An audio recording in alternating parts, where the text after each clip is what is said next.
BJP ಭದ್ರಕೋಟೆಗೆ ಹಿಂದುಳಿದ ವರ್ಗದ ಅಭ್ಯರ್ಥಿ ದಾಳ ಹಾಕಲಾಗ್ತಾ ಇದೆ. ಬಿಜೆಪಿ ಹಿಡಿತ ತಪ್ಪಿಸೋಕೆ ಈ ಬಾರಿ ಹಿಂದುಳಿದ ಅಭ್ಯರ್ಥಿಗೆ ಮಣೆ ಹಾಕಲಾಗುತ್ತೆ. ಅಹಿಂದ ಮತಗಳ ಕ್ರೋಢೀಕರಣಕ್ಕೆ ಕಾಂಗ್ರೆಸ್ನಿಂದ ಹೊಸ ತಂತ್ರಗಾರಿಕೆಯನ್ನ ಮಾಡಲಾಗ್ತಾ ಇದೆ. 1999ರಿಂದ ಲಿಂಗಾಯತ ಸಮುದಾಯಕ್ಕೆ ಮಣೆಯನ್ನ ಹಾಕಿತ್ತು ಕಾಂಗ್ರೆಸ್.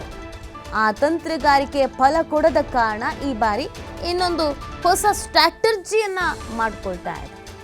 ಆದ್ರಿಂದ ಈ ಬಾರಿ ಕುರುಬ ಸಮಾಜದ ವಿನೋದ್ ಅಸೂಟಿಗೆ ಕಾಂಗ್ರೆಸ್ ಟಿಕೆಟ್ ಅನ್ನ ನೀಡಲಾಗಿರುವಂಥದ್ದು.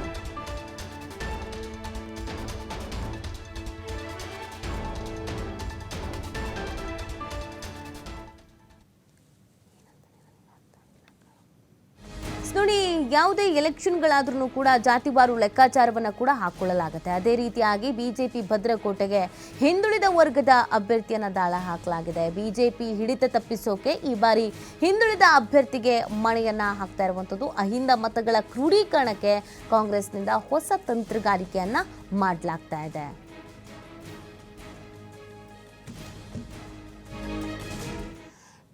ಯಾವ ರೀತಿಯಾದಂಥ ಚರ್ಚೆ ಆಗ್ತಾ ಇದೆ, ಈ ಸ್ಟ್ರಾಟಜಿ ಎಷ್ಟರ ಮಟ್ಟಿಗೆ ವರ್ಕೌಟ್ ಆಗುತ್ತೆ, ಈ ಬಗ್ಗೆ ಮತ್ತಷ್ಟು ಮಾಹಿತಿಯನ್ನು ನೀಡ್ತಾರೆ ನಮ್ಮ ಪ್ರತಿನಿಧಿ ಯಲ್ಲಪ್ಪ. ಧಾರವಾಡ ಲೋಕಸಭಾ ಕ್ಷೇತ್ರ ಅಂದರೆ ಬಿಜೆಪಿಯ ಭದ್ರಕೋಟೆ. ಈ ಭದ್ರಕೋಟೆನ ಭೇದಿಸಬೇಕು ಅಂತೇಳಿ ಒಂದು ಕಾಂಗ್ರೆಸ್ ಇಲ್ಲಿ ವಿನೂತನದಂತಹ ಒಂದು ಪ್ರಯತ್ನ ಮಾಡಿದೆ. ಅದು ಹಿಂದುಳಿದ ವರ್ಗಗಳ ಒಂದು ದಾಳವನ್ನು ಇಲ್ಲಿ ಉರುಳಿಸಿದೆ. ಯಾಕೆ ಹಿಂದುಳಿದ ವರ್ಗಗಳ ದಾಳವನ್ನು ಇಲ್ಲಿ ಉರುಳಿಸಲಿಕ್ಕೆ ಕಾಂಗ್ರೆಸ್ ಮುಂದಾಗ್ತು ಅಂತ ನೋಡಿದಾಗ ಇಲ್ಲಂದರೆ 1982 ಚುನಾವಣೆ. 1982ರಲ್ಲಿ ಸರೋಜಿನಿ ಮಹಿಷಿ ಅಂತೇಳಿ ಬ್ರಾಹ್ಮಣ ಸಮುದಾಯದವರು ಇಲ್ಲಿ ಸಂಸದರಾಗಿದ್ದರು. 4 ಬಾರಿ ಇಲ್ಲಿ ಅಂತಾರೆ ಸರೋಜಿನಿ ಮಹಿಷಿ ಸಂಸದರಾಗಿ ಆಯ್ಕೆಯಾಗಿದ್ದರು. ಅವರ ಓಡುವ ಕುದುರೆಯನ್ನು ಇಲ್ಲಿ ಕಟ್ಟಿ ಹಾಕಬೇಕಂತ ಅನಿವಾರ್ಯತೆ ಅವಾಗ ಇಲ್ಲಿ ಅಂತಾರೆ ಕಾಂಗ್ರೆಸ್ಗೆ ಬಂದೊದಗಿತ್ತು.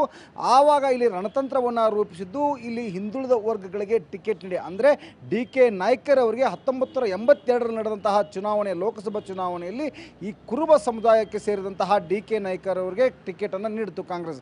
ಅವಾಗ ಇಲ್ಲಿ ಅಂದರೆ 1982ರಿಂದ 82ರಲ್ಲಿ ಏನು ಪ್ಲ್ಯಾನ್ ಮಾಡ್ತು ಕಾಂಗ್ರೆಸ್, ಅದೇ ಒಂದು ಪ್ಲ್ಯಾನನ್ನು ಅಂದರೆ ಸರೋಜಿ ಮಹೇಶಿಯನ್ನು ಇಲ್ಲಿ ಅಂತಾರೆ ಸೋಲಿಸಲಿಕ್ಕೆ ಡಿ.ಕೆ. ನಾಯ್ಕರ್ ಅವರು ಮುಂದಾದರೂ ಇಲ್ಲಿ ಹಿಂದುಳಿದ ವರ್ಗಗಳು ಅಂದರೆ ಕುರುಬ ಸಮಾಜದ ಡಿ.ಕೆ. ನಾಯ್ಕರ್ ಅವರು ಸರೋಜಿ ಮಹೇಶನನ್ನು ಸೋಲಿಸಿದರು. ಅದೇ ಒಂದು ಅಸ್ತ್ರವನ್ನು ಮರಳಿ ಇಲ್ಲಿ ಅಂದರೆ 2024ರ ಲೋಕಸಭಾ ಚುನಾವಣೆ ಅಂದರೆ ಈಗ ನಡೆಯುವ ಚುನಾವಣೆಯಲ್ಲೂ ಸಹಿತ ಅದೇ ಅಸ್ತ್ರವನ್ನು ಈಗ ಕಾಂಗ್ರೆಸ್ ಉರುಳಿಸಿದೆ.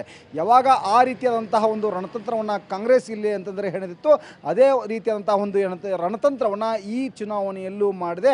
ಯಾವ ಮಟ್ಟಿಗೆ ಅಂತಾರೆ 4 ಬಾರಿ ಸಂಸದರಾಗಿ ಆಯ್ಕೆಯಾದಂತಹ ಕೇಂದ್ರ ಸಚಿವ ಪ್ರಹ್ಲಾದ್ ಜೋಶಿ ಬಿಜೆಪಿ ಈಗಾಗಲೇ ಅಭ್ಯರ್ಥಿಯಾಗಿ ಅಖಾಡಕ್ಕೆ ಧುಮುಕಿದರೆ ಕಾಲಿಗೆ ಚಕ್ರ ಕೊಟ್ಟುಕೊಂಡು ಜೋಶಿ ಕ್ಷೇತ್ರ ಸಂಚಾರವನ್ನು ಮಾಡ್ತಾರೆ. ಜೋಶಿಯನ್ನು ಕಟ್ಟಿ ಹಾಕೋದು ಅಷ್ಟೊಂದು ಸುಲಭದ ಮಾತಲ್ಲ.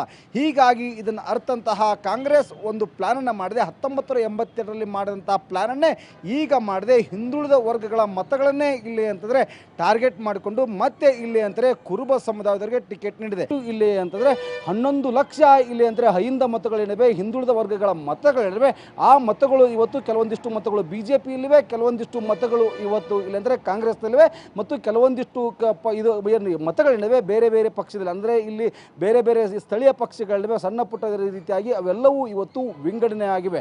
ಅವು ಎಲ್ಲ ವಿಭಜನೆ ಏನಾಗಿವೆ ಅವುಗಳು ಇವತ್ತು ಒಗ್ಗೂಡಬೇಕಾಗಿದೆ. ಒಗ್ಗೂಡಿಸಿ ಆ ಚುನಾವಣೆ ಏನಿದೆ, ಈ ಒಂದು ಚುನಾವಣೆಯಲ್ಲಿ 11 ಲಕ್ಷ ಮತಗಳು ಏನಾದರೂ ಒಗ್ಗೂಡಿದರೆ ನಮ್ಮ ಗೆಲುವು ಸರಳ ಆಗ್ಬೋದು ಅನ್ನೋದು ಒಂದೇ ಒಂದು ಲೆಕ್ಕಾಚಾರ ಇಲ್ಲಿ ಅಂತ ಅರ್ಥಂತಹ ಕಾಂಗ್ರೆಸ್ ಹೈಕಮಾಂಡ್ ಇವತ್ತು ಒಂದು ಕಡೆ ಅಂತ ಒಂದು ರಣತಂತ್ರ ರೂಪಿಸಿದೆ. ಅದು 11 ಲಕ್ಷ ಮತಗಳನ್ನು ತನ್ನ ಬುಟ್ಟಿಗೆ ಹಾಕಿಕೊಂಡು ಈ ಒಂದು ಪಕ್ಷವನ್ನು ಸರಳವಾಗಿ ಗೆಲ್ಲಬೇಕು ಅಂತೇಳಿ ಒಂದು ಪ್ಲ್ಯಾನನ್ನು ಮಾಡಿದೆ.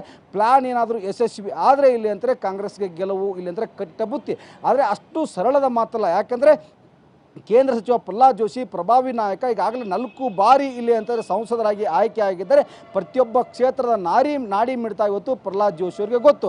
ಆದರೆ ಒಂದು ಕಡೆ ಅಂತಂದರೆ ಇವತ್ತು ವಿನೋದ್ ಅಸೂಟಿ ಯುವಕರ ಮತಗಳನ್ನು ಸೆಳೆಯಬಹುದು, ಮತ್ತು ಇನ್ನೊಂದು ಕಡೆ ಅಂದರೆ ಯುವಕರ ಮತಗಳು ಅಷ್ಟೇ ಇಲ್ಲ ಸಹಿತ ಇಲ್ಲಿ ಅಂತಾರೆ ಜಾತಿ ಲೆಕ್ಕಾಚಾರ ಮತ್ತು ಗ್ಯಾರಂಟಿಗಳು ಇವೆಲ್ಲವೂ ಯಶಸ್ವಿ. ಆದರೆ ಇಲ್ಲಿ ಅಂತಂದರೆ ಇಲ್ಲಿ 7 ಚುನಾವಣೆ ಅಂದರೆ 1996 ನಂತರ ಇಲ್ಲಿ ಅಂತಾರೆ ಕೈ ವಶ ಮಾಡಿಕೊಳ್ಳಲು ಏನು ಈಗಾಗಲೇ ಅಂತಾರೆ ಕಾಂಗ್ರೆಸ್ ಒಂದು ರಣತಂತ್ರ ರೂಪಿಸಿದೆ. ಆ ರಣತಂತ್ರ ಯಶಸ್ವಿ ಆಗಲು ಇಲ್ಲಿ ಎಲ್ಲ ಲಕ್ಷಣಗಳು ಈಗಾಗಲೇ ಅಂತಾರೆ ಎದ್ದು ಕಾಣ್ತಿವೆ.